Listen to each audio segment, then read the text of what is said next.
it's Tia and welcome to my channel. So I have been a part of the book community for a couple of years now, and I've been watching Booktube for a very long time, since like Emma Books started her channel. I have loved the community so long. I started with vlogging and then I joined Bookstagram, and now I really wanted to start a Booktube. What really pushed me to start the Booktube channel, however, was when, as told by Jo Elliott, started hers. I will link her down below as well.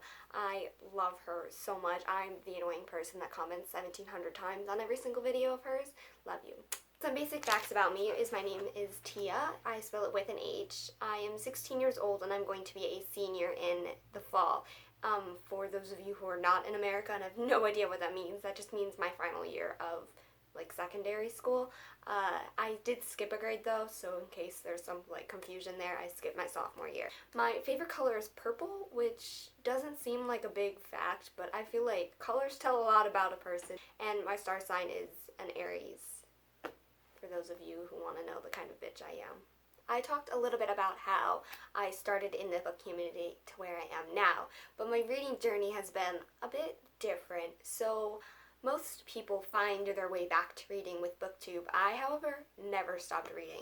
I was kind of like a reading prodigy. I started reading when I was 3.5 or 4 with those books. I cannot think of what they're called, but I'll find a picture and put it here. And then I started correcting Junie B. Jones books when I was in like 1st grade. She had really bad grammar and I was kind of pressed about the whole situation, which my mom finds really hilarious that I used to like write in books that weren't mine. Yep. And my star sign is an Aries. Then I went throughout all of my elementary school years just kind of reading as I went, and then in middle school I found the Lunar Chronicles series and I read those maybe 50 times, and that is not really an exaggeration. I kind of just finished it and then started it over, and then read all 6 books and then started over. That was maybe in 6th or 7th grade, and then at the time I was kind of finding Booktube, and then I joined Bookstagram, and here we are. I'm now sitting in front of a camera while nobody's home about books. Outside of reading, I also take dance. I take a lot of dance classes, about 5 to 6 days a week, and then I teach it to younger kids some of those days. I've been dancing since I was 4, and I won't be stopping until I go to university. I love it with every fiber in my being, and every single show after it's over, I cry for about a week because I have nothing to do. Besides being a dancer, I love movies. I've been watching movies as long as I can remember. I vividly remember watching every single Marvel movie in the MCU come out and me seeing them, either the weekend or a couple of them I saw as soon as they came out on DVD because I was just a little bit too young. My top 3 favorite movies of all time are Anastasia, Hercules, and The Princess Bride. I don't know why I hesitated because I say them all the time. I love reading and learning and expanding my knowledge. In the future, I either want to be a lobbyist for intersectional feminism, or I want to just kind of educate people on the things that they aren't really aware of, because the world is changing and I want to be a part of that change. Because I am such an intersectional feminist, it really correlates to books, and I really advocate for diverse books. As you can see from the shelf behind me, all of this here is my diverse reads shelf. I have all of the books that have a character that is diverse in some way. It is super important for people to see themselves in the literature that we read. When I was younger, I truly thought that we could only have male characters as main characters. And then I read Junie B. Jones, and then I thought we could only have white women as main characters. But then I realized that it's not that it's not allowed, it's that nobody was writing these stories and they were not mainstreamed. So because of the book community, I found all of these books, and I found myself with mental illnesses, and I found myself in sexuality and all of these things, and it's really important for me for other people to find themselves as I found myself. Why is this video so deep? Oh my god. Please don't subscribe. Okay, I want to conclude this video with some of my favorite books of all time. The 5 books I'm going to talk about are the 5 books that I think about almost every single day, the 5 books that truly impacted me the most. I'm not going to give a lot of synopsis because it's this is just my intro to my channel video, and I don't really want to make it too long because I will scare people away. I promise you'll get a lot of synopsis when I reread these, inevitably 150 times. The first book I read maybe a year or two ago, and it is Paperback Dreams' favorite book of all time, Radio Silence by Alice Oseman. I adore this story. It came to me at the right time when I really needed it. I love these characters, I love this story, and I want everybody to read this.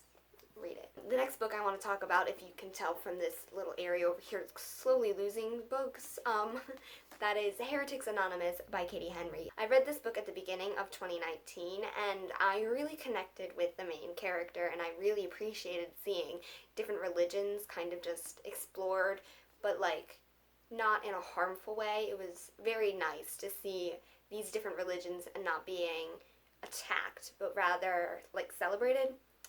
I think everybody should read this book. It's kind of lost its hype since it came out, and I don't understand why, because this book is perfect. There's nothing wrong with it. I love this book. Read it. There was only 3 books here, and we've slowly made our way into the shelf with the third book I want to talk about, The Sun Is Also a Star by Nicola Yoon. The movie just came out for this book. I need to see the movie. I love this book. This is not insta-love, but it's set up to make you think that it's an insta-love. It's over the course of one day, and it is not just a romance. There's so much deeper in this book with family and characters, and it breaks stereotypes, and it's everything you didn't know you needed, but you get. It's literally perfect. I love this book more than life itself. Well, that's a lie. No, it's not. The next book, quote unquote, I want to talk about is more of an author, and it's 3 of the books of hers, but I kind of connect them together because they were read around the same time, and I also mentioned them earlier in this video, and that is Heartless by Marissa Meyer, Renegades by Marissa Meyer, and Cinder by Marissa Meyer. These 3 books I have read maybe 7,000 times. I adore these 3 books. I'm going to put them down because they're really hurting my hand. The 3 books have really, really impacted me, and without them, I truly don't think I would be here. Marissa, I owe you my life. And the final book that I'm going to talk about is one that you all knew were coming. If you know me at all, you know about this book. I don't necessarily recommend this book to anyone because if I'm being objective, it's not the most well-written book. It's not the most profound book in the entire world, but it's the book that truly saved my life, and is the book that I will reread on my deathbed over and over as I'm dying. That really went morbid really quickly. But that book is Under Rose-Tinted Skies by Louise Garnall. I can't talk about this book. I read this book for the first time. I read this book for the first time a few years ago, and it was an instant cry. The first page. I'm going to kill the damn blackbird sitting on my windowsill, chirping and squeaking at the top of its lungs. That first sentence, I just couldn't stop. I read the first chapter, and by the number 2, starting the second one, I was sobbing so hard I had to put the book down for 20 minutes. This book is my everything. I cannot imagine being here without this book. I can't talk about it, clearly. It's been years, but here we are. So that is it for this video. Thank you guys for watching. I really appreciate your continued support, especially when making this channel. I love you guys so much, and I will see you soon, very soon, for another video. Bye!